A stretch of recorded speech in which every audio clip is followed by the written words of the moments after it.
welcome to Beauties and Beasties, the independent pest podcast for the UK.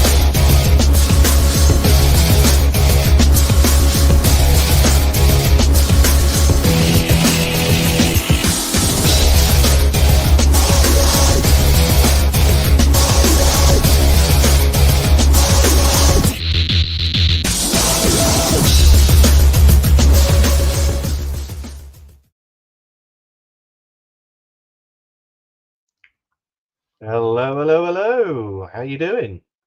Happy New Year to you and everyone watching. Happy New Year indeed, 2025. You know the big problem with 2025 though, don't you? You got to now figure out how to change a 4 into a 5 at short shrift. Because you know for a fact that all of your treatment reports, all of your invoices, anything you write by hand, you're going to write 2024 in it and be like, ah.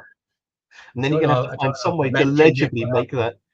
I don't know if I mentioned it, but I might have some software that gets around that. Really? Wow. Okay. So everyone listening, that was not pre-orchestrated to do that. Shouldn't have done it. Yeah. No. So basically, Happy New Year.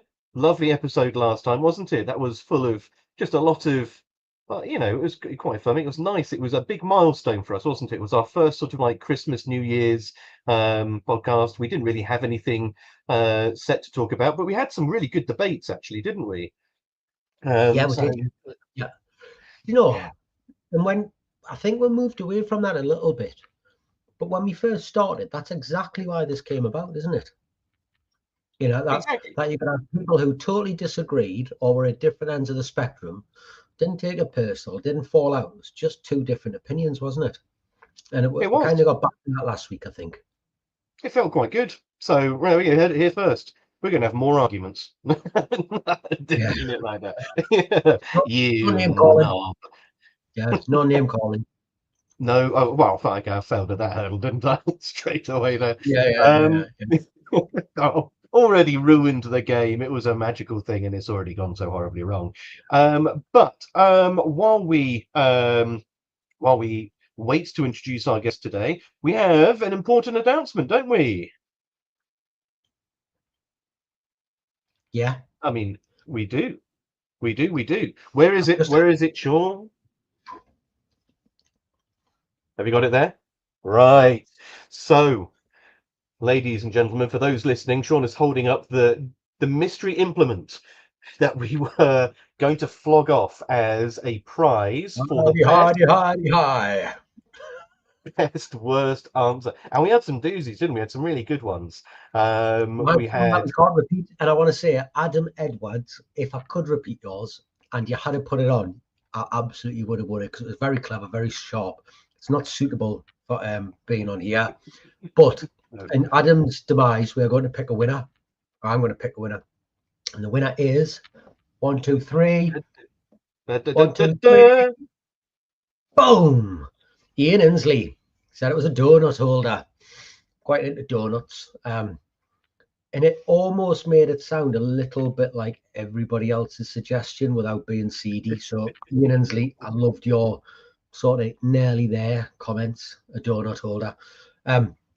I think I'm going to keep this one, and I'm going to get Killjoy to send you one out fresh in the post, because you never know when you'll need it around the office for like bludgeoning someone. So we're going to keep that. But I'll get Killjoy to send you one direct. It's the discipline stick. I'm surprised nobody came up with that one, actually. That would have been a winner, wouldn't it? The discipline stick. The discipline stick, yeah. It's just a handy size. For anyone who doesn't have one, you can really get a bit of a welly on with it. It's good. I like it, yeah. So what actually is it? You know, for those who are looking and listening, what actually is the device? So it's a kosh. It's for or a priest. Why do they call it a priest? Because it gives the animal its last rites. Okay. I know they're used in fishing a lot. So is that why fishermen call it a priest then? A priest, yeah, because you give it its last rites. You know, when a priest comes to speak to you before you die, so the last thing you say before you die is the priest, which is this. But Lex described it as having like a sort of AVA type head. It's not actually. That's a brushed aluminium, so it's a proper solid bit of kit, and it does fit in your hands quite nice. It's not too long. It's just the right size for giving something a twonk over the bonce with. So we're going to keep this one and send you another one. Oh, so I like that. So not only do we have a new tool or a professional tool in our toolkit, we have a little bit of etymology for that as well, which means I should start calling the house brick in my boot a priest as well. No, I joke. It's not a house brick. It's more of a... Have I told about Ellis kicking the rat? No. Come on. Wildlife and Countryside Act, man. Wild Mammals Protection. Come on. Yeah, it was when the World Cup was on, and we were doing a drain survey in a house, and the house had been like left abandoned, was totally empty, nothing in it. And when you went in the house, rats had died in the house and were literally melted into the carpet. There was flies, there was shit all over. It was disgusting. So we've come in to do this drain survey. There's just me and him there, and he went in to flush a toilet or whatever it was. And I just, bearing in mind, for anyone who doesn't see Ellis, he's about 6'4". He's a big lad, you know. And I just heard this whooping and hollering of pure excitement in the house, and I was thinking, what the fuck is going on in there? So I opened the back door. It's like a converted townhouse, and Ellis is coming flying out of the bathroom through the kitchen and towards us, chasing this rat. And his legs are going like a spider trying to kick it to get it out. And he was missing it like by millimeters. And he was it come running towards me, and I just happened to like stand on it, and I stood on its head and it done a backflip. Like, it was out cold, don't get us wrong, it was dead. And its nerves kicked it up in the air, and I could just see it going. And he'd mustered his best Michael Owen impression to catch it on the volley. Boom! 15 stone of size. This thing just shot past me through the house. It's like, got it! I'm like, yeah, you got it all right, son. You got it. You absolutely got it, yeah. Oh, well, they do say, yeah. They do say but that. Now we won't need to do that because we have a priest. Now we have a professional tool. Hugh says as well, tell us about the friend who broke his shoulder when he swung a spade at a rat and missed. This isn't my friend, so this must be one of yours. I'm trying to think what that was. Is that definitely me? It does sound familiar. There's not many that I don't fucking know. You know, what you really need is one of those trenching trowels, isn't it? You know, World War One, you know, that's, you really got some gusto on that. Well, I was about to say something else, and we had something else to sort of like announce. That was it. Guys, after our last podcast, we did a bit of a call out for people to, you know, like, follow, and share, because our aim was to try and get to over 1,000 listeners, viewers before too long.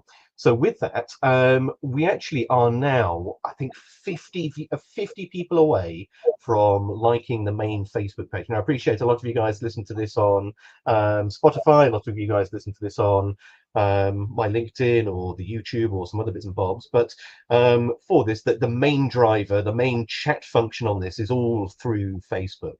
So if we get to 1,000 on that, it's a bit of a milestone, because actually, if we get to 1,000, and we do regularly get 1,000 or so people listening over the course of a week to each of these podcasts, that means we're getting to roughly 10% of the pest managers in the UK, which is a phenomenal number and a big community for everyone to be inside. So absolutely share that, like it, bring a friend, bring a relative, you know, start a discussion about it. It's probably the best thing you can do. If you hear something interesting on one of these podcasts, start talking about it. Get other people involved. To be fair, you know, I honestly believe that if you've got 10% of, like, if you've got 1,000 out of 10,000 who have liked your page, the actual reach is phenomenally larger than that. Because when I know on my YouTube channel, of the people who watch my content, it's something like 0.3% of them are actually following the page. You know, there's that many people who follow stuff now, who watch stuff now and don't follow it, because you get spam. It gets a bit spammy, doesn't it? In your it does. in your news feed. So people, you have to work hard now to get people to like, follow and share. So if you could. And do you know what it is? I promise you, if we get to 1,000, we'll not pest you again. Agreed? Yeah, that's it. We'll just stop talking about it. But there we go. It's 1,000 good. one of those things. 1,000's good. Absolutely. So, right. Have we got any other big announcements, or shall we go straight into today's special guest? Yeah. Get him in, Oh, Richard okay. Barrie. Richard Barrie. Well, here we go. Hello, Oh, Richard. How are you doing, sir? Yeah, good, thank you. Oh, good. Glad to see that you managed to get on. All IT issues. Oh, no, there we go. Excellent stuff. So, how are you doing? Very good. Good Christmas. Started back at work yesterday. No rest, is it? You know, pests don't sleep for winter, do they? They certainly don't observe Christmas or any other kind of religious holiday. Not on the one that we know of, anyway. So yeah, it's busy for us all the time, isn't it? Yeah, there's no rest. Especially like me with bedbugs. It's just constant work. Absolutely. Well, with that, before we talk bedbugs and heat treatments, tell everyone who's listening just a little bit about yourself. Who is Richard?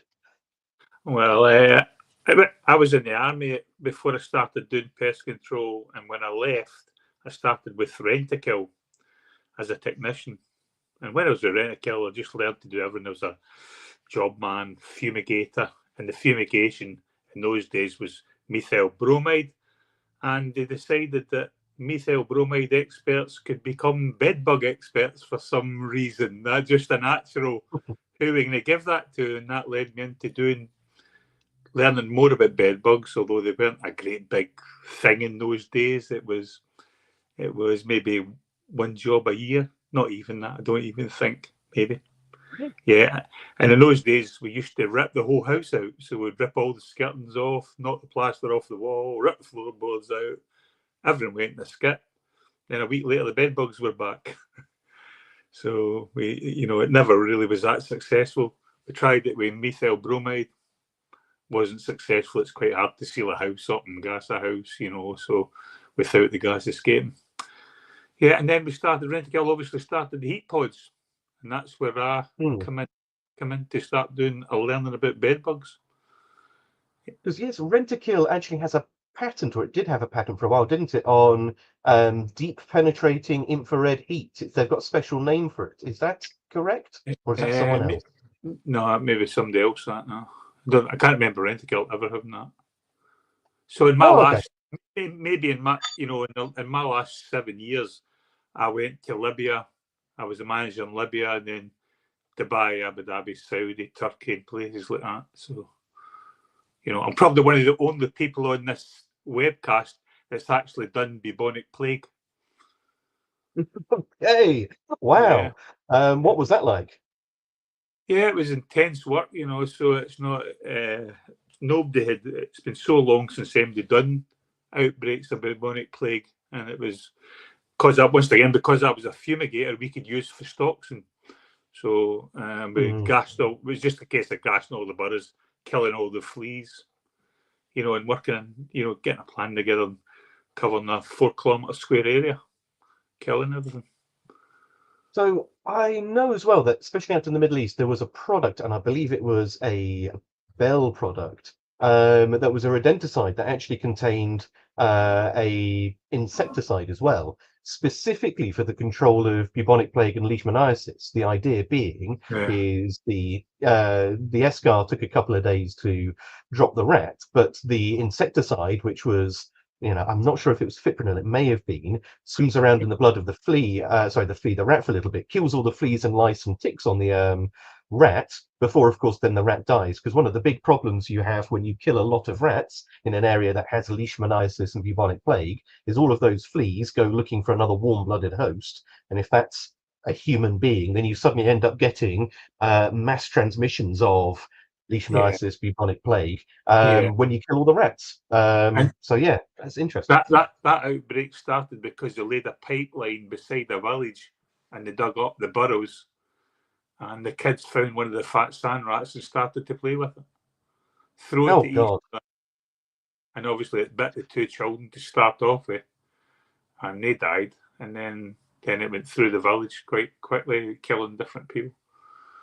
So Yeah, we're very, I say lucky in the UK, lucky being the wrong word, but the best descriptive one is we have a lot of pests, but we don't have a lot of diseases. So a lot of yeah, these horror stories that you hear from Southeast Asia, from the Middle East, from Central Africa, we don't have it. We have all the animals that can transmit these diseases, but we don't have yeah, any of the diseases themselves. We don't have to worry about things like yeah, leishmaniasis or right about fever or high levels of hentan and stuff like that. It's just yeah. yeah, but so what was your time out in the Middle East like then? How long were you out in Libya for? So we went out, Rentokil Initiative went out with a 24 million contract to kill rats in Tobruk, in Benghazi, Tripoli, Benghazi, and a place called Misrata. So, and then halfway through that deployment, which was a 3-year, about a year into it, they started to want to run a private business called a JV, joint venture with a Libyan company, and I was the overall manager of that. And then I would support as we started to open up other branches in other countries. I started to move to those countries and help them when they get a problem, like technical problem. Yeah. Used to being great fun, not just being a technical, troubleshooter, not just being, someone who goes around the UK trying to sort out problems in Tesco's and Morrison's and Sainsbury's. No, being a technical problem shooter for the Mincer Party, the government of, that's got to be a whole different kettle of fish. And it's got Yeah. to be a lot more than sort of like looking for rats in a warehouse. That's looking at shipping lanes, isn't it? That's looking at cultural practices. That's looking at all of these different things. It's huge. It's absolutely a huge thing. That's why Rentokil buy companies. It kind of, because the companies went through all that the hard bit. They've done all that and got all that in place. So that's why they buy companies abroad rather than trying. Libya was a pure setup. There was only myself and one sales guy. And in the first year, we were the per rata, we were the most profit making of the 58 countries. We had the highest profit, albeit it was only 1.5 million, but it was per rata. There was only 2 of us making that money in that country. So that was the only It's not a country. bad profit margin. What was your end of year bonus like on that, to be fair? Well, in those days we were paid. Rentokil did pay us a huge sum of money, a huge sum of money. So there was no bonuses attached to that. So you just had to get them. So it was that would. Sorry. Me and Hugh were talking about this earlier on today, and I was saying, Rentokil gets a lot of stick, but they get the stick because they're at the top, And people go, no, they're not. We're better than them. They are. And Rentokil have everybody chasing them at every level, and they always have done, from me wanting to win the little corner shop from them, all the way through to someone trying to take Tesco's off them, and they've been through however many CEOs over however many years, but they've always managed to maintain that status. And it's like, how do they do it? How do they do it? I think once the name was so far out there, that at one time that, if you said them we need a pest control company, everybody would automatically say Rentokil. Because if you remember, there only was Rentokil initially. Rentokil, was the biggest company, and there was for years and years up until they get investigated by the Monopolies and Mergers Commission. There wouldn't be so many pest control companies now if that hadn't happened. There would still have been Rentokil, because Rentokil held the market, So, and then the fearless as well, aren't there? Because it was like North American market, it was sewn up. It was absolutely sewn up with Orkin and and it was like, why would you even attempt to go into that market? It was stitched up, and Rentokil went, we'll do it, and they went in and bossed it. Phenomenal leadership. But and also the thing about Rentokil was that, if you remember, in the early days when I first started, we talk about now, get every month you've got, or every year you've got to requalify with the number of points that you get. And on the time when I started with Rentokil, you had to requalify fully every 2 years. You had to do 8 weeks of classroom work on your own time. So you'd finish your day's work, then you had to go into the office for at least, I think it was about 2 hours a night, if I remember, 8 times, and then you would get a van inspection at the end of it. You sit a test, sorry, as normal. You sit a normal pest control test. You would then get a van inspection, and you would get an interview with the manager. So when we first, in those days, rent-a-kill technicians were so highly trained, it was unbelievable.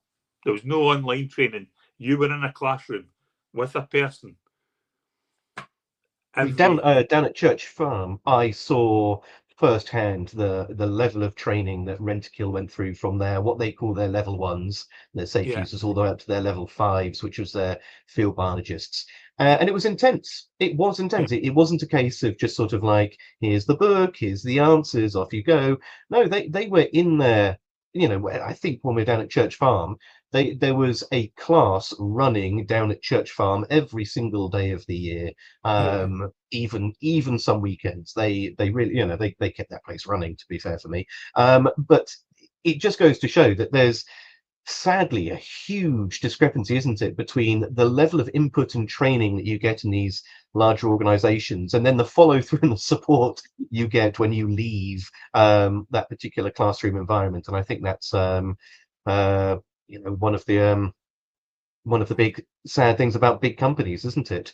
Is that sort of like trying to look after so many people simultaneously. It fails at some point. So there's got to be a nice sweet spot, surely, a nice tipping point. How many people work for you, Richard? How many of you got in your cadre?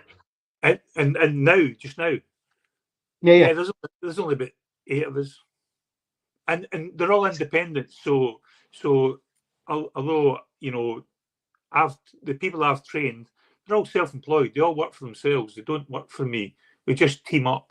So what we did was, I started the Bedbugs. Somebody phoned me up and says, Richard, will you train me to do the Bedbugs? And I trained them, helped them set up. And then they just work away and we pass them business. They help us. Like I was in Sheffield yesterday and I was working with a boy called Asim Khan, who's the Leicester Bedbugs guy. Yeah. Yeah, I mean, this is kind of what I've said for, you know, years and years and years, and I've said, you know, every other podcast since we've been going. Pest control is a really diverse range of things, very loosely held together by rats and mice. You know, everyone kind of does a little bit of rat and mouse, but not everyone does bed bugs, and not everyone does moles, and not everyone does pigeons, and not everyone does, you know, shooting, not everyone does wildlife. You know, the specialities that we have in this, and people very quickly either learn to become a true generalist, and you tend to be like the village pesty, or you become a specialist and, as you've done here, specialize into bed bugs. But I believe that you specialize into bed bugs in a very specific way, don't you? Yeah, I mean, so when I started with when I first started with bed bugs, I went away. I retired for Rent-a-Kill, and I had a year off. And I says, right, I'm going to start something. But I want to start something that will be easy. I don't want to work. I don't want to bend down picking up boxes and cleaning them. You know, didn't want to walk in doing the same thing every 8 weeks. Didn't want to do that. So I started off that I'm going to do bed bugs. But then when you looked into it in those days, no one would help you. And it was only through the fact that I'd worked with Rent-a-Kill and done the bubbles and, you know, and learned to do the things that they do that I had the heads up. But starting from zero would have been very, very difficult. I think probably next to impossible. I'm not saying that there's probably people on here that's done it, but I'd have found it very difficult to struggle to get up and going. Yeah. Yeah, but it definitely having no momentum and having no forward momentum or no inertia to hold you back it's quite difficult. So it's always good to have that, you know, that rolling pebble that you can nurture into an avalanche, isn't it, to that point? Yeah. So when I started off just doing the bed bugs. I'm going to do the bed bugs, but there wasn't enough income. So I had to jump back into pest control and start up a pest control company until the bed bugs were up and running. And I just, but I wouldn't do contracts. I just done on a job basis.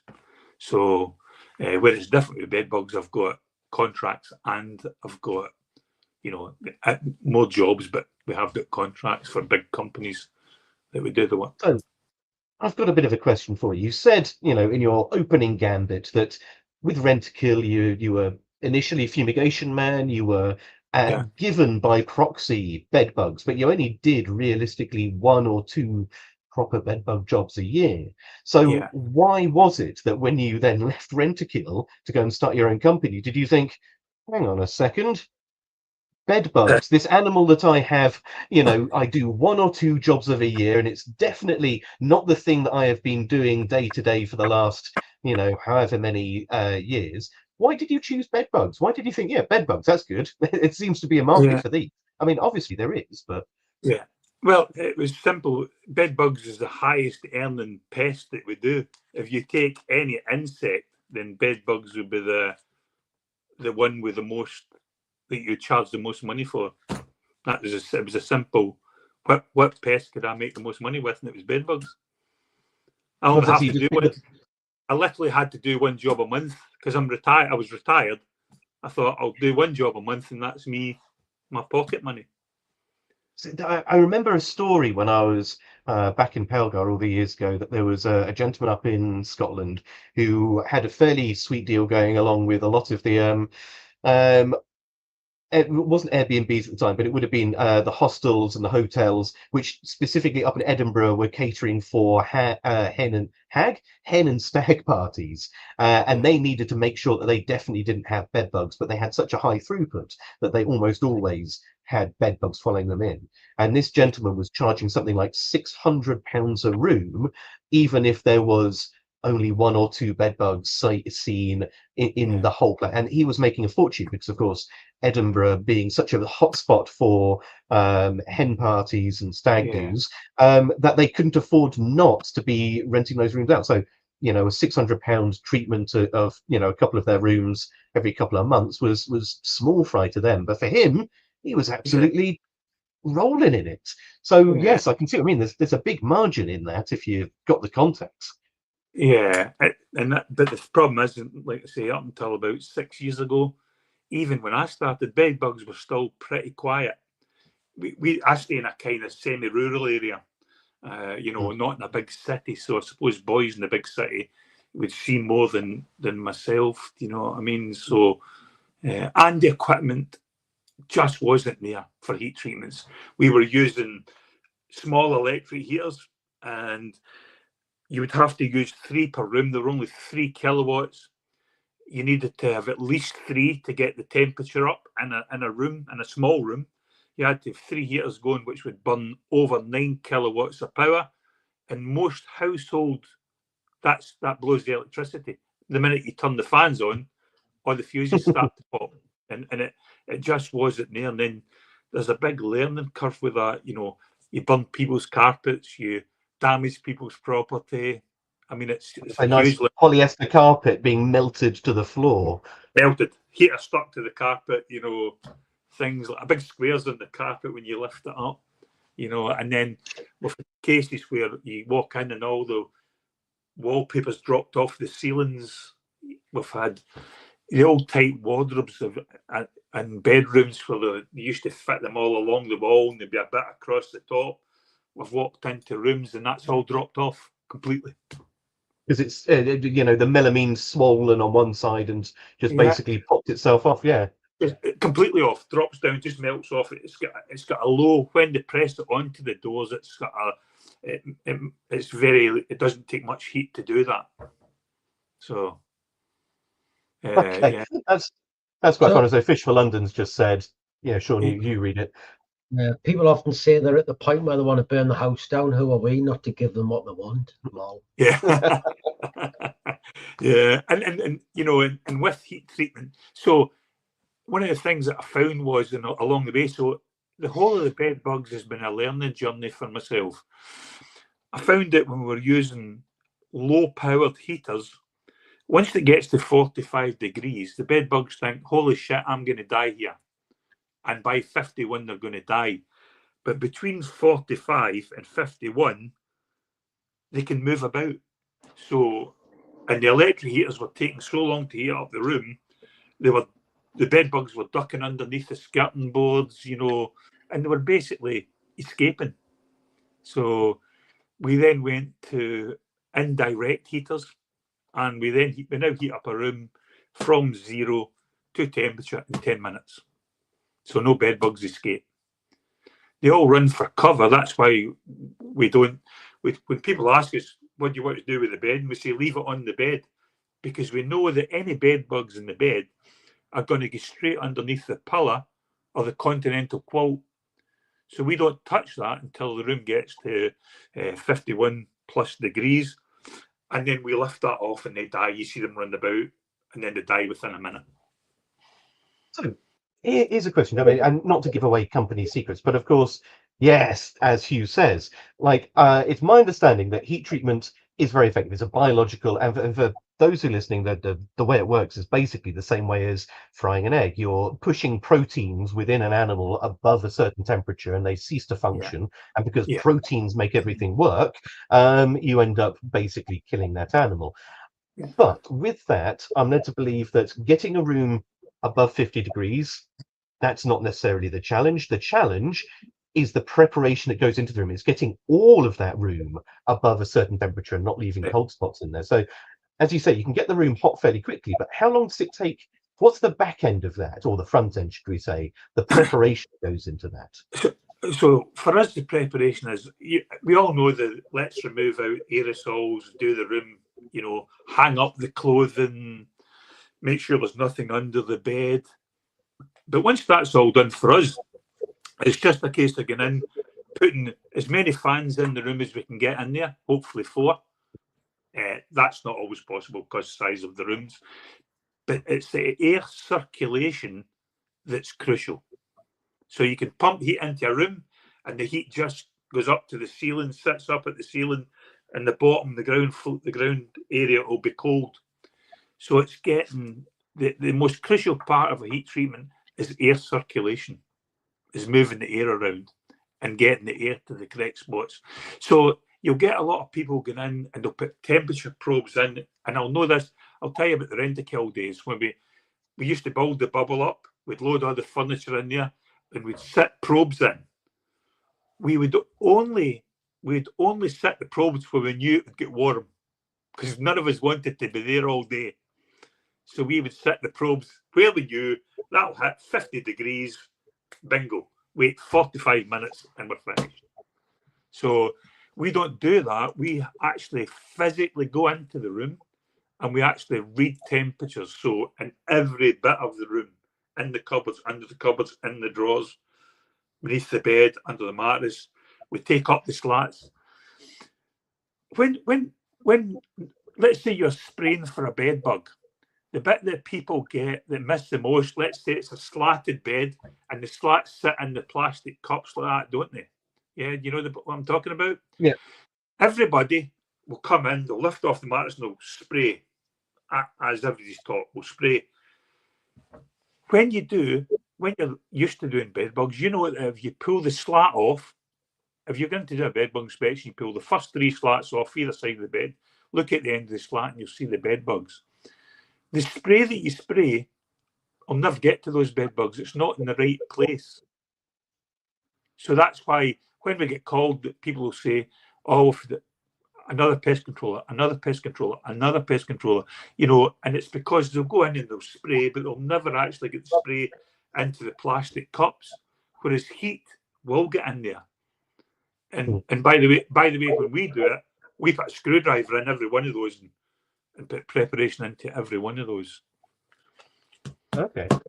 So how long does the prep take, roughly then? Let's just say a standard sized single bed room. How long would you be expecting to prep that room up for?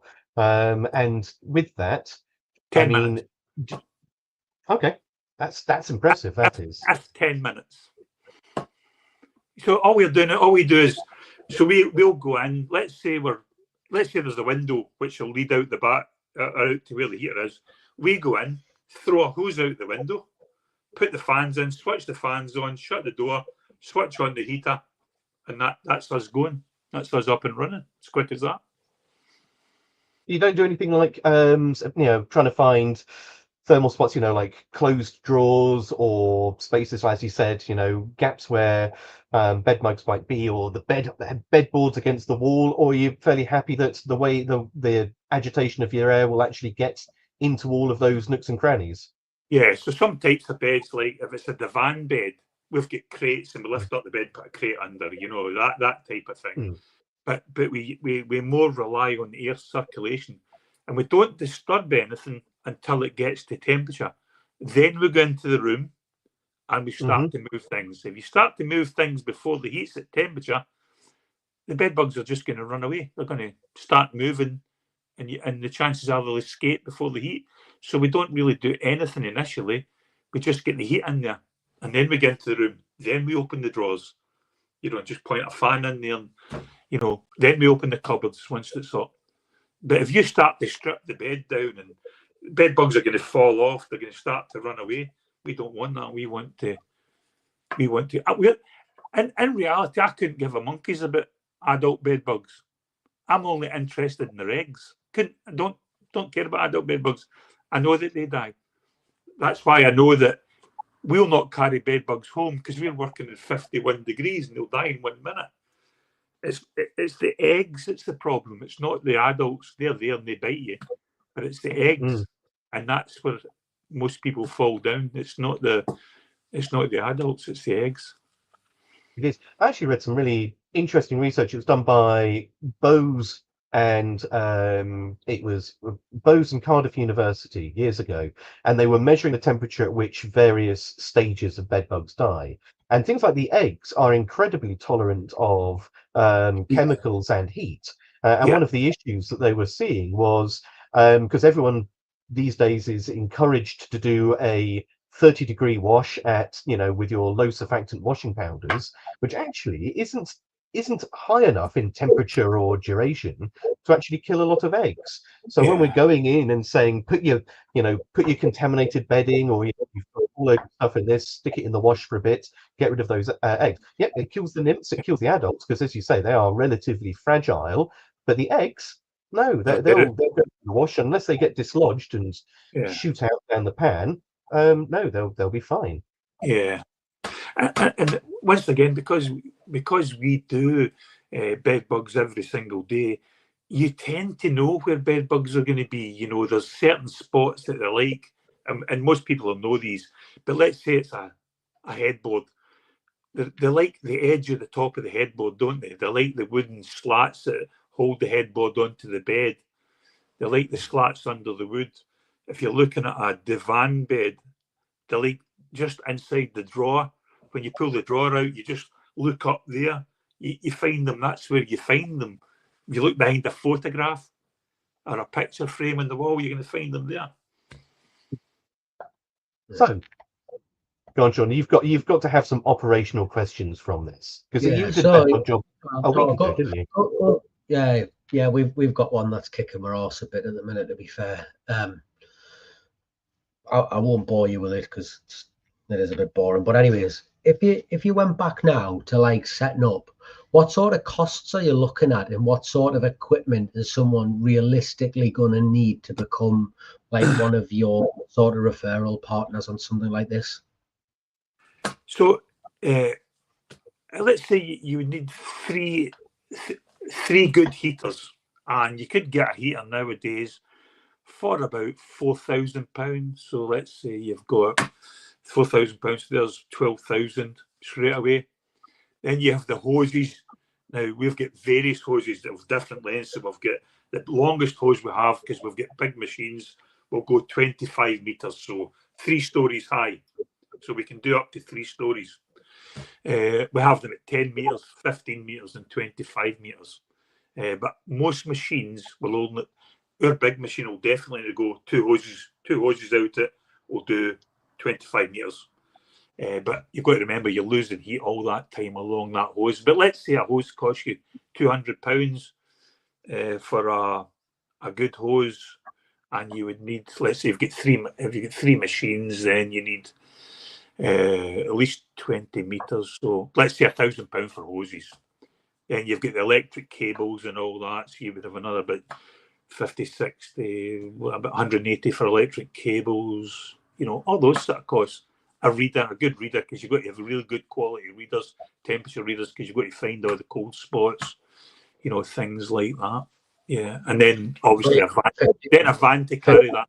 You need a big van. Yeah, 15 grand. And I take it these heaters are sitting outside, and then the hoses are being pumped into the address. Yeah, that's the way it works. Okay. And we've got trailer units also that we've got big self-contained trailer units with generators in them that have got the hoses, so they've got bung tanks already built in, so you can load like 750 pounds worth of diesel, go to site and just sit it and go running. Yeah. Okay. I forgot to add in fans there. So fans are also a big cost. They're about £200, so per fan, 250 per fan. Just out of interest, because it's we do a little bit of, it's not heat treatment, but I'll certainly, for like book lights and things like that, I'll put a heater in a room, a dehumidifier, and a big solid fan, because we'd worked out that the movement of the air was one of the most important things. It's like drying clothes, isn't it? Yeah. There's no air going where it does it? Yeah. Movement in the air and that's crucial, because it will sit test for us. I think there's a test. There is a test like a feather. If you have a feather in a room and you've got a fan going, if you take it to one corner, the feather will blow. You might take it to the other corner and you can drop it and it'll drop straight to the floor. So there's no air movement there. It doesn't need it. I mean, we've got big, powerful fans, but you don't need big, powerful fans. You know what I mean? You could probably, as long as there's an air movement in the room. Oh, yeah. Great question there. What do you think of steam treatment as a halfway house? So we use steam treatments. We try not to use them because, and I'll tell you the reason why we don't use it. It's very simple. During the steam treatment, there's a strong possibility that you'll get bed bugs on you if it's a heavy infestation. Now, I'm sure everybody's seen all the videos, the good videos Mark Porter puts on when he's doing those really, really heavy infestation. And I look at them and I think, I wouldn't do that, because they must be crawling in bed bugs when they get on them. And I don't do that. But when you're talking about steam, I'll just quickly tell you this while you're on. There's a product out there now from, am I allowed to say the product manufacturers? Are you allowed to say that? Yeah, sure, yeah. So there's a new product out there by Lodi, and it's a spray chemical. And if you see CSI, watch the CSI programs when you spray it. Oh, yes. Yeah, at one time you had to wear orange glasses, but they've got a new product out that is, you spray it and it freshes blue. But the room has to be pitch black, not just slightly black. It has to be really black. So we've just finished doing training with the guys, and now what we do is, if we're doing a steaming job, we go into the room, get the steamer set up, go into the room. They've got head torches on, and then one man sprays the chemical, then he covers his head torch, and when they've identified the areas went blue, we then concentrate in that area with the steam. It gives us that's for the definitely are. We're still seeing the rest, but we then look, whereas you're steaming the whole room, you're taking your time, you're taking 45 minutes to steam one tiny little area. With that spray, you can quickly identify where you have to concentrate the steam. So we have just moved from blind steaming to using that. And we've just finished a hotel where we couldn't get the heaters in doing that. Yeah. I don't know if that will help MD. It might not. Do you understand? Absolutely. And there's some really good bits of kit coming out for bed bugs at the moment, isn't there? Of course, we've got the True Detects from Envu. We've got I've forgotten the trade name of it from Lodi, but it's basically luminol. So if you want to go full CSI on this, just by the way, it is picking up hemoglobin in the feces of the blood and the fecal pellets of bed bugs. Bear in mind, bed bugs do not have hemoglobin, so it's not actually picking up the bed bugs themselves. But just out of interest, if your luminol starts coming up with great big patches all across the room, then you've either found a lot of bleach or a lot of blood. So be mindful of that. So the sprays react. if it reacts instantly, so if you spray, we've taught them to spray like no more than 2 feet, a quick 2 feet, switch the torch off, and it should illuminate immediately, really blue, fresh, really, really blue. Mm. If it starts to freshen, it's freshening slowly, that means there's something wrong. It's they've washed it with bleach, or they've used another chemical in it. So you'd want to see it instant. It would be bang. I can't. Hugh said it, and in my head I was thinking, in a hotel room, luminol, what's the chance of you finding jizz all over the shop? It's got to be high, hasn't it? Well, hopefully, not. There shouldn't be a huge amount of hemoglobin in jizz unless something is gone wrong, or you are one of those people on the planet that are known by forensics as being secretors. Yeah, you start banging a UV light around and you see it, don't you? Yeah. Yes. Yes. I've been to some hotel rooms where I have instantly regretted turning the UV torch on. Yeah. Yeah, I can imagine. Yeah. Actually, I'll tell you a funny story about that. And I'd get called. I'd get called to the Hilton Hotel, and it was a manager that called us, and I was a supervisor in those days. And he says, please come in. We've got an American tourist going absolutely crazy. So we went in, and I says to the receptionist, says, "Hi, it's Richard Ferrentical." And he says, "Oh, you have to get in and see the manager. He's like waiting on you." So I goes in, and the manager says, "This is Richard Ferrentical. He'll identify the insect." And she was screaming, "Bedbugs, bedbugs, bedbugs," and she was really getting upset. And I just kind of see the insect. She goes, "Yeah, there it's the other way. That's crabs." Oh no! I've got a brilliant story. You do have a story for this, don't you? Yeah. Right. Yeah. So she stood up, walked out the room like that. Yeah. I don't know. For listeners to the podcast, if they go back, I can't remember what episode it was. We're talking about a job we did. Woman carers going in to look after a man who's in a little flat, sheltered accommodation, whatever it is, and being bit by fleas. So as soon as we walked in, you just get that feeling that something's not quite right, is it? And you're like, don't like this. And this bloke, he must have been 40, 50-year-old. He's lying in bed, and she said to me, he's been in bed for weeks. And the quilt was perfectly square. So he'd just been literally lying in bed, not moving for weeks. And she said he's scratching, but he's like scratching his skin off. And when you looked, you could see the skin around the bed. So I gets down on my hands and knees, and I manages to find what turned out to be human body lice. Luckily, I had my gym clothes on under my clothes. So I walk straight out the house and start stripping off in the street. And she comes out to us, she says to us, "What's going on?" And I said, "Oh, I'm all right, but you're fucked." And she's like, "What?" I said, "You're getting bitten, aren't you?" She went, "Yeah." I said, "That's human lice, that." She was like, "Oh, no." So strips off, job done, ended up sorting it out, blah, blah, blah. However many months later, I takes my little boy to football, and the bloke stand next to us, and he goes, what's your business called? I said, Kill Line. And he goes, "I'm so-and-so. We employed you to deal with the human lice job for this." And I went, "Never." He said, "Yeah." I said, "How is the bloke?" Because he's in a bad way. And he went, "Oh," he said, "you would not believe it." He said, "This bloke hadn't moved in his bed." And I was like, "I know, I seen him." He said, "But because he hadn't moved in his bed, his PIP or whatever it was had been mounting up. So at some point he realized he had about $2,000 in his bank account." He said it was like a scene out of Charlie and the Chocolate Factory. This bloke popped up out of bed, jumped up, skipped his heels, round the front door, disappeared. Week later, he was in jail. She was done, gone, fuck off. Yeah, you get them. Yeah.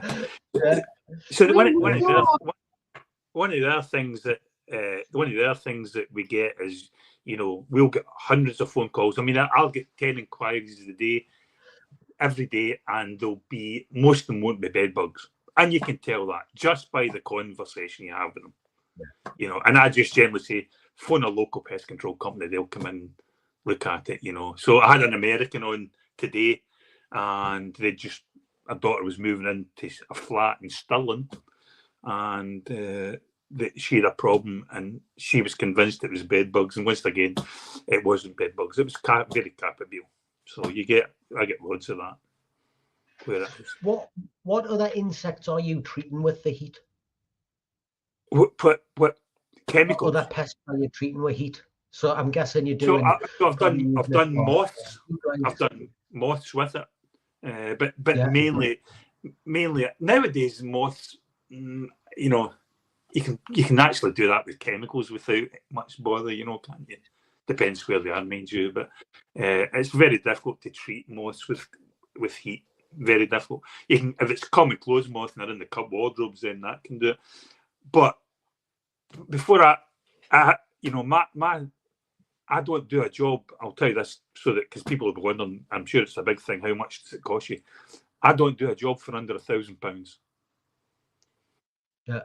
I'll not even get out of bed for that. You know, Yeah. it's just it's for us to turn up. What we promise the people is we promise them a good night's sleep. We'll tell you that once we finish, you're going to be able to sleep. That might not kill every bed bug. We're up front about that. I don't think there's any treatment that could say we'll kill 100% of the bed bugs first time. Do you know what I mean? So we can't do that. So we would never do it. We always do a follow-up. And in certain ones, we will use residual sprays. No question. Because everybody's seen the light ones where there's maybe one or two bed bugs. But sometimes you get into a house and you can, there's handfuls of them. You've seen them.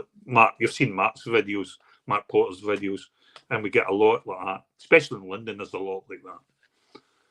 So we do use chemicals, but that's a judgment call at the time by the technician who does it. So in your experience, because this is one that comes up a lot, and I've got my views on it, having come from the world of chemicals, but would you recommend the first attempt being a heat treatment followed by a chemical treatment afterwards, or should people attempt to knock them back with chemicals and then mop them up with a heat treatment? You might. If bed bugs are in there, then my advice is always to keep the bed bugs. Don't treat with chemicals, because some insects can detect chemicals. They can sense the chemicals. Mm-hmm. So all you're doing is pushing the bed bugs around. But if people leave them in the bed, it's like I tell them, don't throw out furniture, don't move anything, don't do anything until you get there. Because you want to have as little movement of those bed bugs as you can. Years and years ago, I needed some bed bugs. So I was actually back when I was doing the lab testing for Symmetrol Super back in Pelgar days.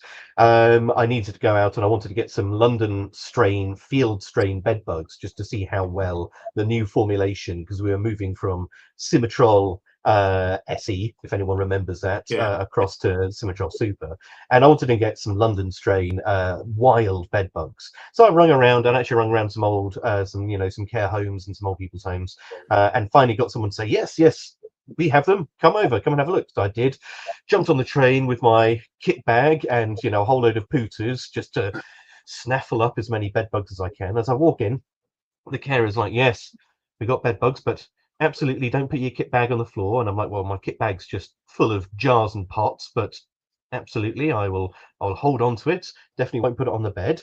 And I walk into the room, and the little old lady shuffled out, and she was just so drawn. She looked like she'd been entirely exsanguinated. And I stood in the room, and the carer was taking her out of the room. And I looked at the sofa, which was about this far away from the bed, like literally it was immediately next to the bed. And it was a crushed green velvet sofa that looked like it was covered in red sequins, like literally top to bottom, side to side. There was so many bed bugs on this crushed velvet sofa that they couldn't all fit in the gaps. They were just sat proud, little antennas going just on the fabric on the outside. And as I walked into the room, this kind of like sofa, I could feel the entire sofa just turning to look at me, being like, you want to come and sit down over here? I mean, I'm pretty certain if I'd stood still long enough, all of the little bed bugs would have started shuffling the sofa towards me like a little trio of army ants. But the carer had the audacity to walk up to me with a bed bug pinched in a bit of paper, being like, I think I found one. And I'm just staring at this sofa like, you think? You reckon you've got one? And she's like, yes. I was like, does that look like any of the ones there? absolute shock on their face when they were like, didn't realise this. Yeah. In retrospect, this little old lady probably was only about mid-40s, just had all of the blood drained out of her. I mean, I've never seen so many bedbugs on a sofa before. It was incredible. But yeah, if you'd picked this thing up and moved it, you would have been shaking them like a pair of maracas. It would have been like a soul shaker all the way down the house. Yeah. So we done one a couple of months ago where one of the guys who was working for us, he literally was going to punch the carer's face in because the man was lying in the bed. The man was lying in the bed, and the bed bugs were thousands of them. He was sitting in a chair next to the bed, which was covered in bed bugs, and he came in every night and sat in that chair because the man had to have somebody staying overnight. We had to hold. Well, I wasn't there. It was my brother.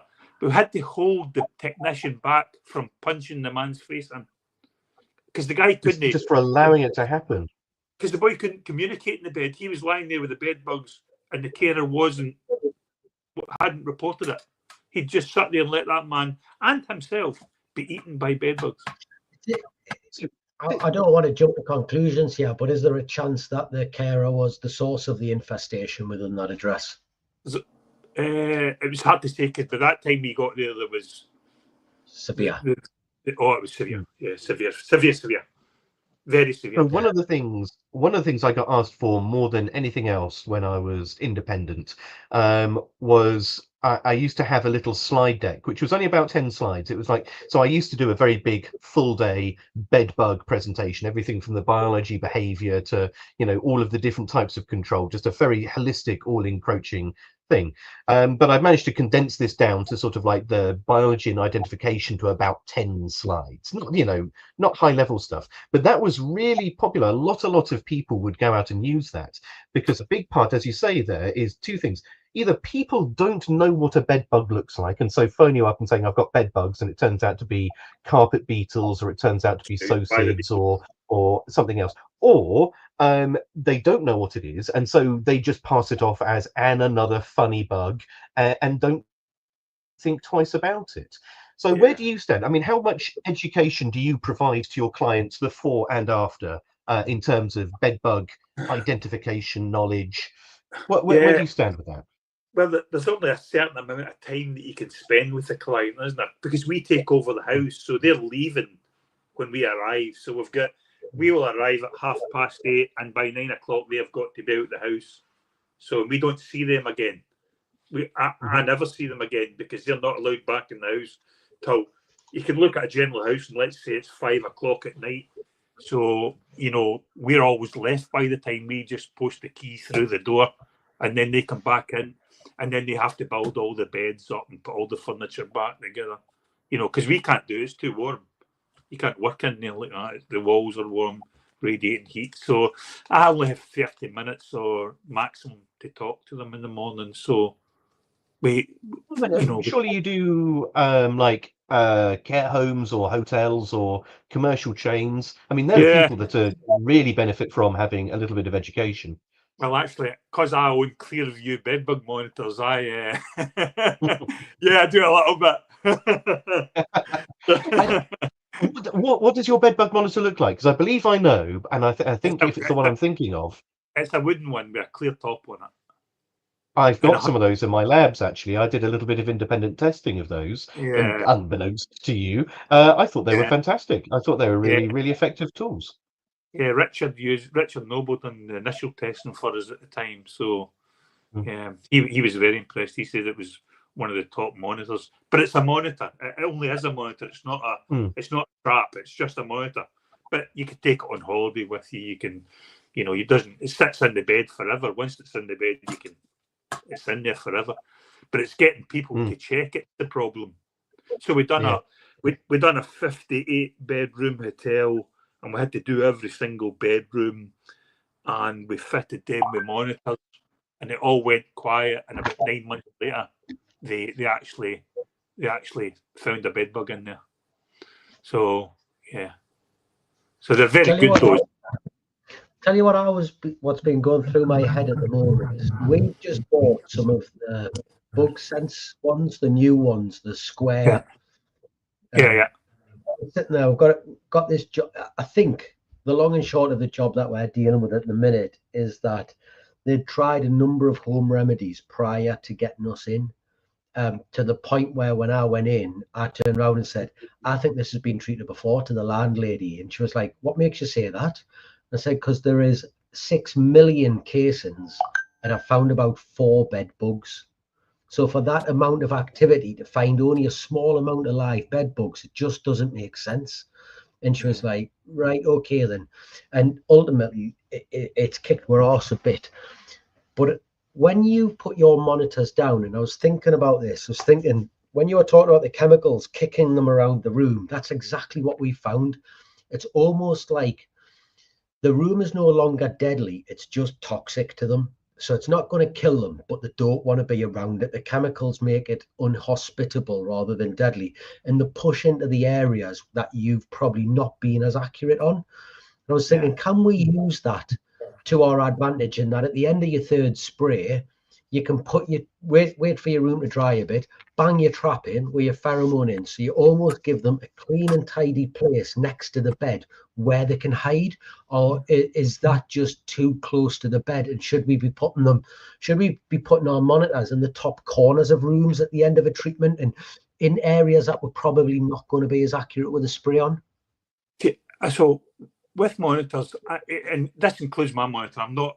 Well, mine doesn't use any chemicals and doesn't use any lures. It's just, it's just designed to mimic their favourite harborage areas. So I've went to places with bedbug jobs, and I've bought every. I'm fanatical about it. When a new product comes on, I want to try it because I want the best products. And I obviously have people say, try this one. You know what I mean? So. And I've found that I've shut 4 or 5 monitors down with different ones with different senses in them, bedbug sense, all those.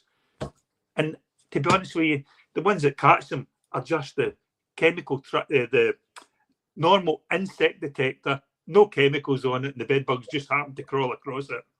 So I'm not 100% sold on monitors of any type, that they'll necessarily attract bedbugs. I don't buy that. I know Richard said that they were incapable of finding a current pheromone that was anywhere near as attractive as actual harborage created by bedbugs. Correct. So you couldn't use my bedbug monitor you couldn't use it on a bed that's already had bedbugs on it. And we know that because we know that bedbugs cluster, so they like to cluster. So if a new bedbug come in there and they haven't cleaned the area where they've clustered, the bedbugs are just going to go to that area, aren't they? They're going to stick to that area. So my type of monitor is designed for, and finding bedbugs as soon as they come in, not once they've been in. You couldn't have an ongoing bedbug infestation and stick my monitor down. That wouldn't work. As I believe no monitor would work, because Richard's correct, and I've tried them all, and I'm sure that all the lab guys have tried them all, and they all know that. But once you spend millions on a monitor, you're going to say it's the best thing since sliced bread, because you want to recoup your money, don't you? Is there something to be said then for having a monitor which is actually being used as a point of harborage, if that makes sense? So my monitor's designed like that. You know what I mean? So that's what the design of that is. It's designed to give them the ideal area where they'll harbour. You know what I mean? So we all know that bedbugs. Go on, Sean. Sorry. Yeah, say again. No, I was about to say, it's where you see a lot of monitors, the ones such as your own and a couple others out there as well. The majority of the materials that they use in order to for harborage, they're all porous materials, because the idea is as soon as you've got one bed bug in there, it starts to secrete a pheromone, and porous materials will hold that pheromone and disperse it a lot more effectively than a non-porous material like a plastic or a metal. And so it becomes a self-perpetuating. You catch one, then you catch two, then you catch four, then you catch 8, and it's a self-perpetuating cycle. It's going, yeah. That's exactly how that's exactly my thinking was in that. You know what I mean? If you can get one bed bug to do one poop in there, then that you're away. Because the other bed bugs smell it and they head towards it. And the harbour is in there. So, yeah. Absolutely. Yeah. I mean, it's you're thinking now, aren't you, Sean? You're like, how can it? And in my training, I always used to say, because as you I'll say, tell you what's going through my head now. The skills that we develop in one area of pest control absolutely move over into others. Because if you think about rats, and it's exactly the same. You've got rats on a farm and you clear that farm out. 6 months later, they come back in. They go exactly to the same place. They know where they've chewed. They know where they've lived. They know where the piss is. They know where the bedding is. In that wall cavity, they go back to the same areas time after time. Same with bed bugs. Same with this. Like it's funny how they have or you can see the similarities in both, although they are totally separate treatments. It is very like. How could you clean a bedbug trap? How could you clean a bedbug trap without destroying the pheromone that it could be used again, and you could take it to another address? Yeah, there's the problem. You couldn't, could you? You know, you don't know way of doing that, is there? You could do that. You could do that. You know, in hours because you could shake the bed bugs out. You know what I mean? And the droppings would still be there. But most of the other ones, well, not them all, but a lot of them are all glue boards, aren't they? And they don't. You can't really do that with them. You wouldn't want to take that into somebody else's premises anyway. But the other one is you could do is you could make your own attractant where you get you fill a test tube full of bed bugs, drill a couple of holes in it, and sit that in the middle of a bed bug detector, and they'll be pissing and shitting in that little thing, and they'll all head towards it, won't they? Because the scent off that would be unbelievable, wouldn't it? It would be very strong. That is a bit more high maintenance, isn't it? Keeping a vial full of test tube. Mind you, talking about test tubes, I mean, so we've got half an hour left. So actually, let's get on to some reader questions, because there's been some good ones coming in. Before we go on there, here's the one I wanted to go on about, because this is something which has been going through my brain for a while. Hugh asked it, and it was, what do you think about people who give guarantees? And I had a conversation with someone about heat treatments, and they said, we don't give a guarantee, we give a warranty. And I was like, I don't know what the fucking difference is. Like, it almost is coming to semantics. Like, where do you stand with that sort of mentality?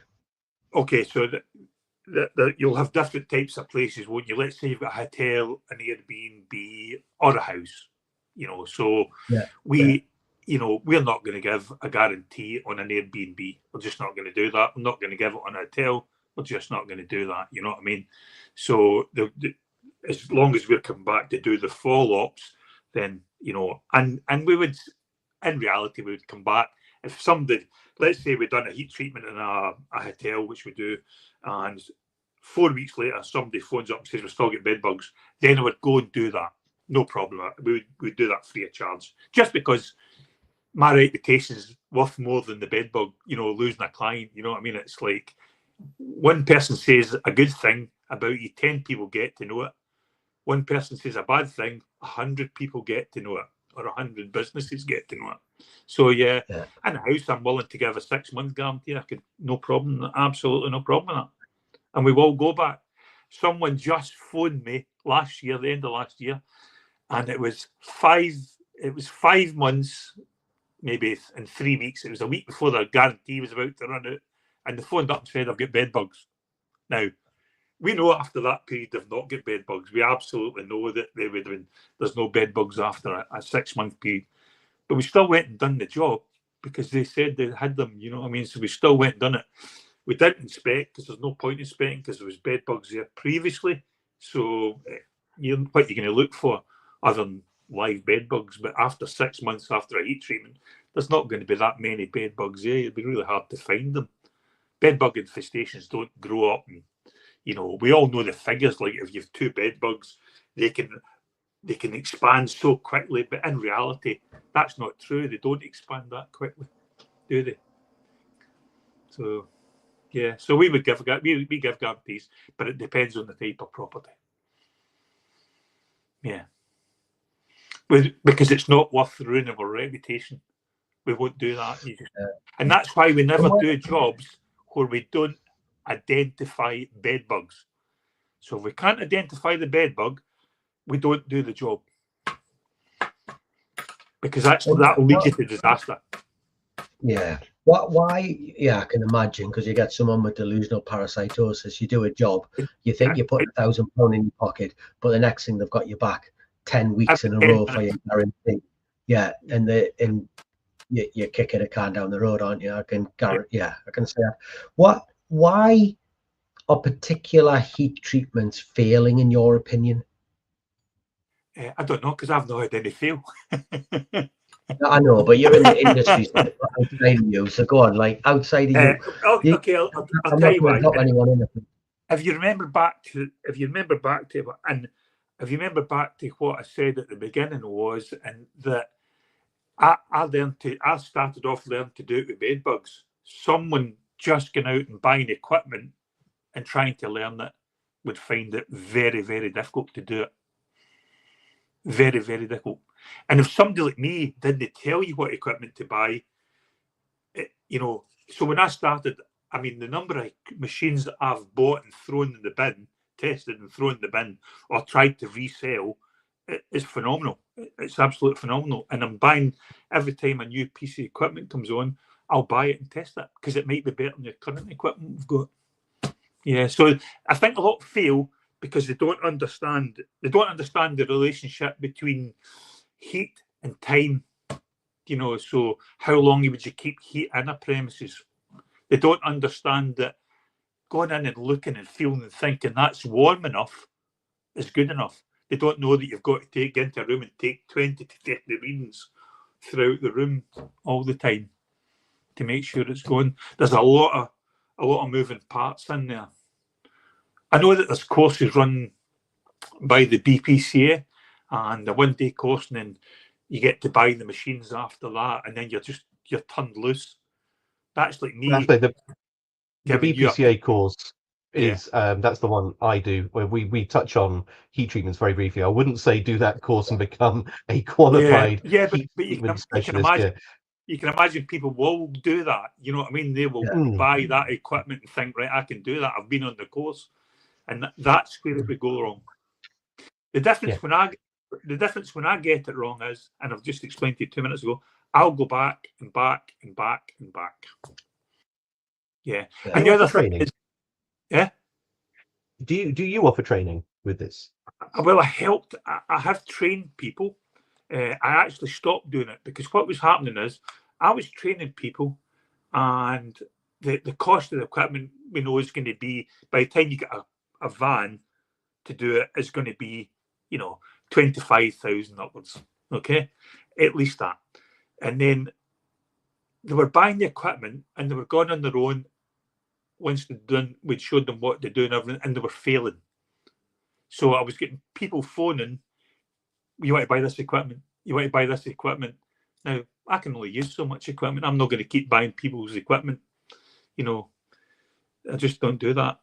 And then the other thing is, it's actually cheaper just to, if you imagine you've spent £25,000 on equipment and it sits there for 6 months, let's say you only get a couple of jobs, it's not worth it. You might as well just subcontract out, to somebody like myself.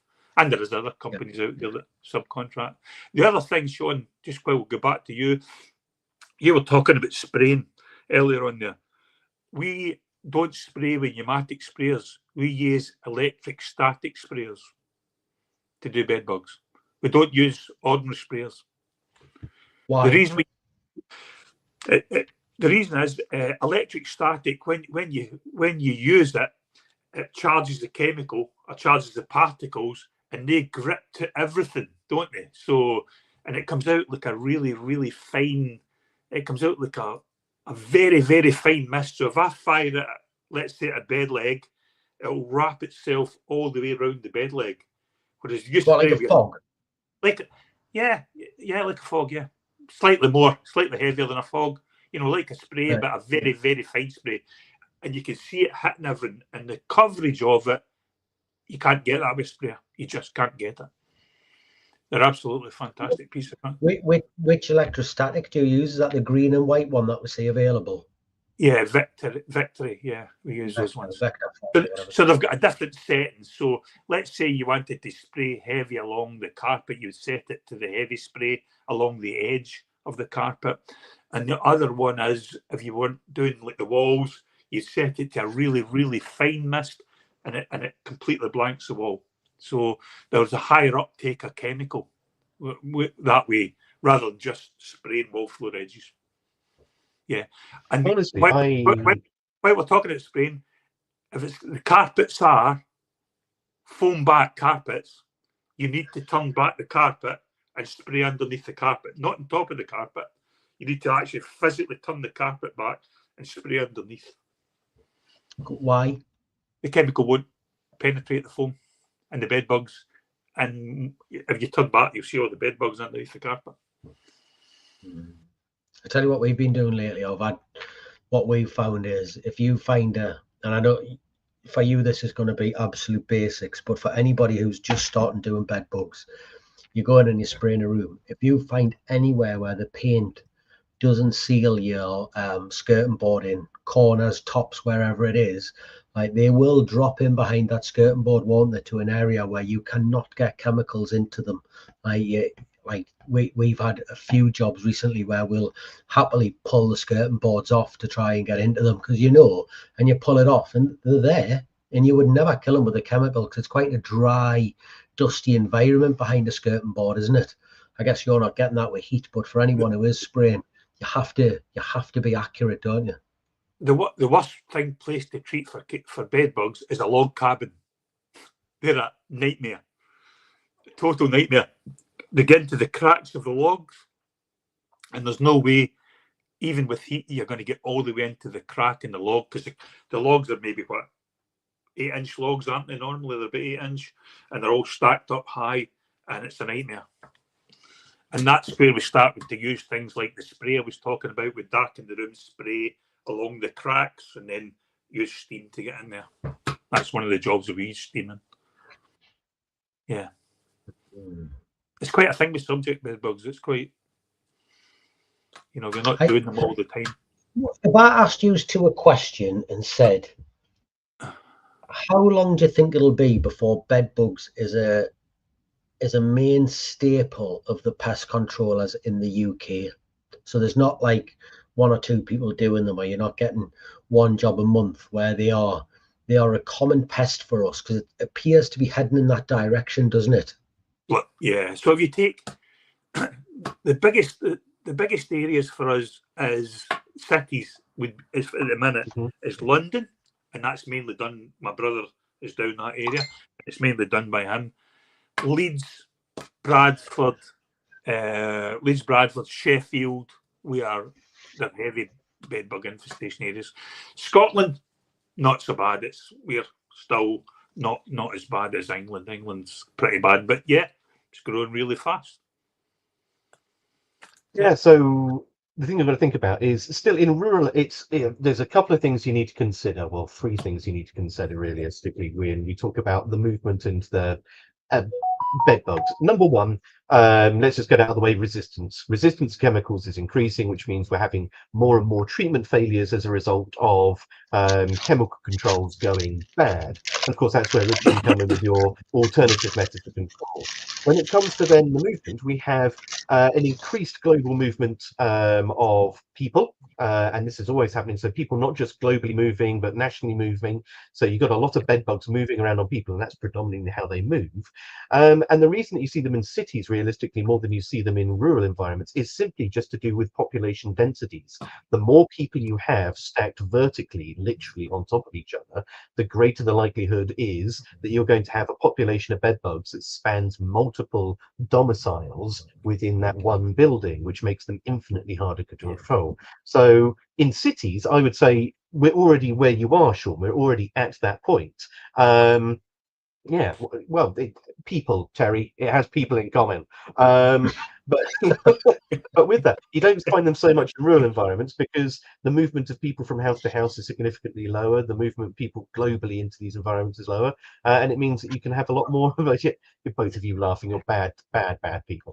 As soon as I saw it, I knew you would stress yourself out of that. I thought I can't miss the opportunity. The other thing you have to add to that is holidays.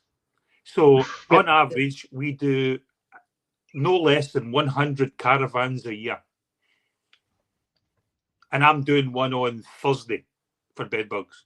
So where people, like you've got mass numbers of people travelling and moving, then you're going to get Bedbugs. So holiday camps is a classic for See, Bedbugs. this is something which I didn't understand, because we talk about within the industry, and I've seen the data about when Alex mentioned it. I wanted some London bed bugs, I wanted some Gloucestershire bed bugs, I wanted some French bed bugs, but the ones that we've had, that we're dealing with at the minute, they're Polish kids in Middlesbrough. So it's not like, for me, it doesn't feel like we have small pockets of bed bugs that are sort of localized. It feels like they're getting moved around the whole fucking place. Is that not what's happening? Well, I get called into a school, and there was, I think there was about 400 kids in this school, and the council's answer to the Bedbugs was to install 3 washing machines. That was how they were going to control the Bedbugs in the school. Do what? So they installed 3 washing machines to control the Bedbugs for 400 kids. Nice. When I say to them, that was the stupidest idea I've ever heard in my life. How are you going to wash 400 kids' clothes in 3 washing machines? How are you going to wash their bags? Clothes after that, just 400 kids, just each one into an industrial washing machine, one after another. Yeah, that is walking out the other side, straight into a tumble dryer and out the other side. Yeah, it's the people's, and like I said, because it's only really Bedbugs, they've only really reinstated themselves in the last 15 years.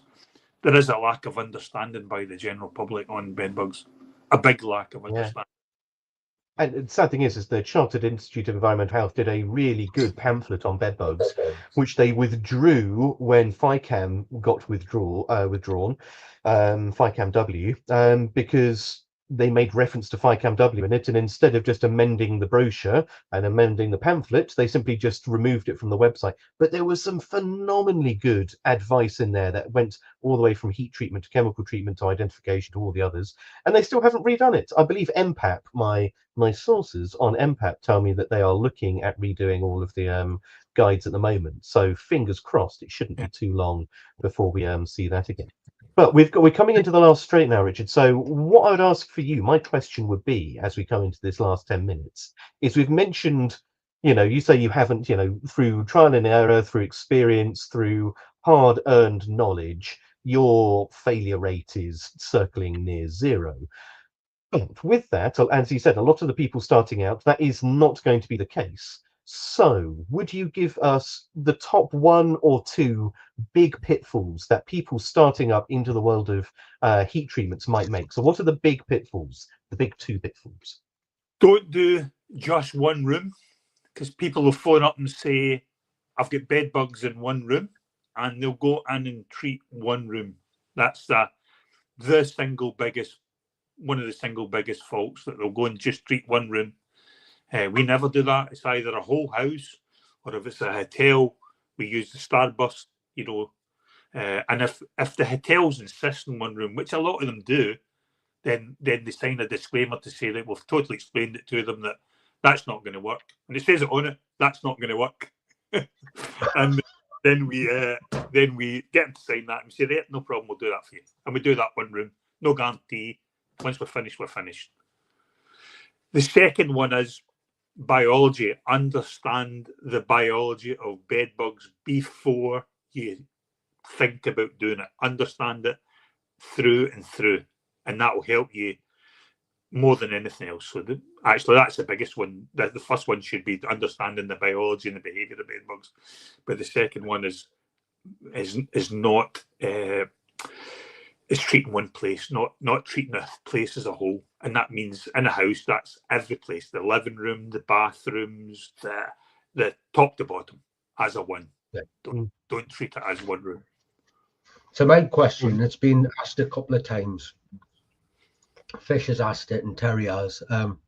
Apprehend, I'm sure you've heard of it. The fungus that's coming in. Thoughts? Yeah.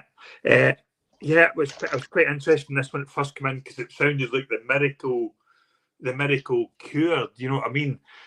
But my understanding of it is now, and I've kind of stopped following it recently, but my understanding is it takes months for it to work, like literally. And in some cases, by the time that it's then broken down and it's, it's maybe they're coming in saying we'll do it in one spray, and that's not actually working when you look at what some of the pest controllers are saying about it, the American ones. So it's just another thing in the armoury that we can use, but is it going to work? When people have got bed bugs, they want rid of them right there and then. I'm sure that there's plenty of people on here who sprayed for bed bugs, and the people are on the phone shouting straight away. They want a result the second you're in there. And in reality, you've got to minimise that and say, well, look, even after a heat treatment, we say you could see bed bugs. But Sean, Lex, as you said, that they don't. We have to explain to them the heat changes the biology of their body, the chemicals, and it can take up to 3 days for them to die after a heat treatment. Oh, right. And then we've got a new watcher. He came last week, first time. He asked a question, Risky Staff Heads. Will bed bugs harbour behind light switches? Everywhere. There's no bed, any gap, any gap. I'll give you an example. If you've got a bedside cabinet, we pick up the bedside cabinets and swirl the cable, and sometimes, not all the time, in fact, you can see blood coming out where the bed bugs are crawling up the cable and straight into the base of the bedside lamp. Fucking disgusting. So literally, when we've got a bedside lamp, we say to the people, we're going to have to peel the base off and look into the lamp, because you've got to do that, haven't you? So you've got to be really thorough. Yeah. I mean, I am always a bit dubious to recommend to people to look behind light switches and the rest of it. We don't do that. We don't look behind light switches. We will unscrew the screws to a certain point, and we've used a small puffer and puff some dust in there. But we won't strip it off. We're not electricians. Yeah. And if a house goes on fire, you're not insured. Exactly my point. That's it. The other thing is, for people who's using steamers, you have to tell your insurance company you're using a steamer that steams at 180 degrees. You're not covered by your insurance. Okay. Explain that one. So what's the tipping point with that? Because actually, Hugh did ask a little bit earlier on, is there a difference between steamers? And with this, it sounds as though there's a big difference between steamers that we use for cleaning, let's say, and steamers that we would use for pest control. So what's the tipping point? What's the difference? The difference the difference is so let's say a fumigate. So you get fumigation, you get steaming, and you get heat treatment, right? So fumigation is a gas, and a gas is, I'm sorry, I done this 38 years ago, so I won't remember, but it's 0.5 of a micron. You can't see a gas, can you? You can't see it. Steam is particles above 0.5 or something, and then heat treatment is just heat. It's the temperature that you're doing it at. Your insurance doesn't cover you. It's like welding, isn't it? So welding, when you're doing welding, you have to have specific insurance for welding, and steamers are exactly the same. You have to tell your insurance company. How do we know that? Because I know a company that just had to pay out £20,000 for damage. No. And Okay. the insurance company said, no, you're not covered. It's not like them. That's another question, and I think we're getting someone on to talk insurance, so that will probably be something that we can bring up. But yeah, so 3 questions. Let's jump to them. Al, do you want to go first? I will. Let me just bring the old Banor up. So, as we come to a close, thank you ever so much for being on the podcast. Your first of our 3 closing questions is: have you enjoyed your time? You know, does it feel like you've been here an hour and a half? Me, no. Hang on, was that no? You haven't enjoyed your time, or no? Was that me you were asking? I was running there. Yeah, no, I was about to say no. Have you enjoyed your time on the podcast? Yeah. Yeah, lovely stuff. And it definitely hasn't felt like an hour and a half, has it? No. Right, give us a shameless plug. Tell us, sell us something. Sell us your best product. Heat treatment. Yeah, where do you? So we always get this. Some people are like natural salesmen, aren't they? Like, Yeah. oh, we've had Yeah. them blasted, aren't they? So, where do you cover? How do you cover? How do we get in touch with you, etc., etc.? So we cover the whole of the UK, and we subcontract. So a lot of our work comes from other pest control companies, you know, and this is what I'm saying. When people are trying to start on their own, you know, you're going to sit there and get much work, but to subcontract it out is the easiest way to go. Is just to say, right, I can't afford that. I can't afford that machine to have sitting there. So I'm going to contact the Bedbug Experts Scotland, and we're going to come and do it for you in collaboration with you. We're not taking over the job. We give you a set price, and we do the heat treatment, and you do the follow up. So we'll do the initial heat and spray, the initial first one, and then you can do a second spray. We'll tell you then at that time. So some companies will say, no, you need to take a contract out in that place for bed bugs. You know, you can't, that's not going to work. So we will work with them on the initial call that we have. So if somebody calls us and says, look, I've got a bed bug job, we listen to what they're saying, send us some pictures, we'll look at it. By the way, and we'll give anybody can phone me at any time and I'll give them free advice. No problem. If they're on a job and they're stuck, phone me. Nothing for me to give you advice. For the last 2.5 years of my working life, you can phone as much as you want. After that, don't phone me. Like that. Oh, perfect. Well, last question then. Do you want to do this one, Sean, or shall I? No, you go on. One at a time, and then we'll swap next week. Yeah.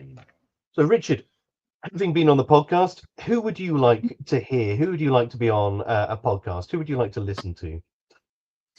I think you've already had Richard Noble on, haven't you? You had Richard on? We've had Richard Naylor. Yeah, we've had him on twice. Richard Noble, yeah.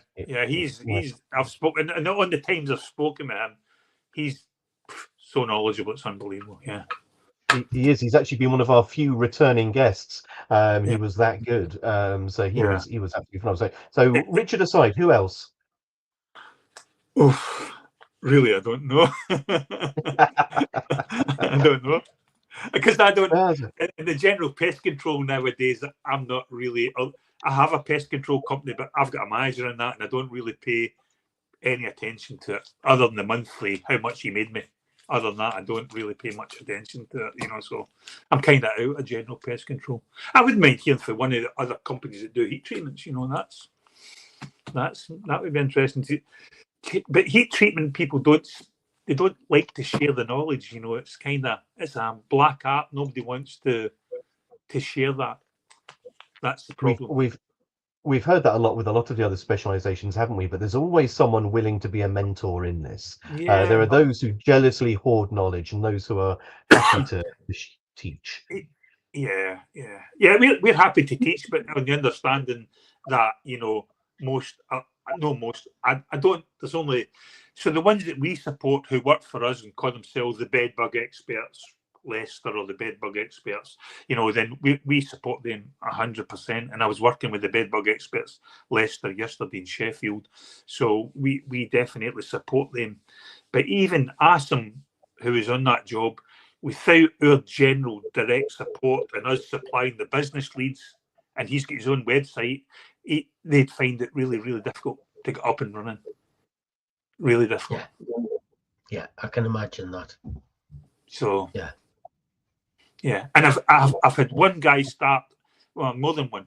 I started someone in Leeds, done all the training, done everything. He came up, he bought all the machineries, and went out of business in 3 months. So wow. That's I've a also quick turnaround. That is. I've So also here's had a question another. for you. Hypothetically speaking, I want to get into heat treatment, and I Yeah. said to you, keep your eyes out for some decent machinery for us. Was that something that you come across where you'd be happy to say, listen, go see this lad, he might buy it off you? Yeah, I would. Yeah, I mean, it's nothing to me, is it? It's no, you're not going to interfere with me. There's more than enough work. It's like pest control. If there was Rent to Kill used to think, we want to keep the business. There's more than enough work out there for everybody, isn't there? Yeah, and every type of business. Yeah, absolutely. I'm getting told off. We've got to keep to the 1 hour 30. Hugh's telling me off. He's the producer, so he watches the thing and it goes down. So thank you very much. Al, over to you. So thank you ever so much. It's been an absolute pleasure having you on. As you can see, there's a load of love coming in the comments for you, and also I think they're definitely going to have some people taking you up on that offer. So very quickly, I mean, if they were to look for you to try and get some assistance and advice, what's your company name, just in big bold letters for everyone to hear? Bedbug Experts Limited. Okay, and so Bedbugs Experts Limited. Look for Richard, chew his ear off, and there we go. I'm sure you're going to have a lot of people tapping you on the shoulder, wanting to learn a little bit more. But from us, that'll be a good night. Thank you ever so much, and ladies and gentlemen, we'll see you next week with another exciting guest. But for now, bye. Thank you for listening to the Beauties and Beasties podcast.